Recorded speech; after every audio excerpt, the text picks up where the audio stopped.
सङ्कटनासन गणेशस्तोत्रं नारद उवाच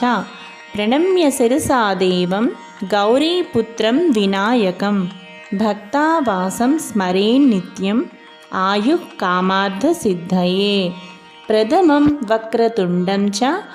एकदन्तं द्वितीयकं तृतीयं कृष्णपिङ्गाक्षं गजवक्त्रं चतुर्धकं लम्बोदरं पञ्चमं च षष्ठं विकटमेव च सप्तमं विघ्नराजं च धूम्रवर्णं तदाष्टमं नवमं पालचन्द्रं च दशमं तु विनायकम् एकादशं गणपतिं द्वादशं तु गजाननं द्वादशैतानि नामानि त्रिसन्ध्यः पठेन्नरः न च विघ्नभयं तस्य सर्वसिद्धिकरं प्रभो विद्यार्थी लभते विद्यां धनार्थी लभते धनं पुत्रार्थी लभते पुत्रान् मोक्षार्थी लभते गतिं जपेत् गणपतिं स्तोत्रं षड्भिर्मासैः फलं लभेत् संवत्सरेण सिद्धिं च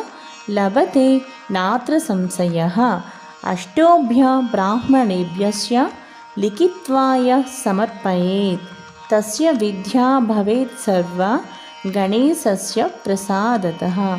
इति श्री नारदपुराणे सङ्कटनासन गणेशस्तोत्रं सम्पूर्णम्।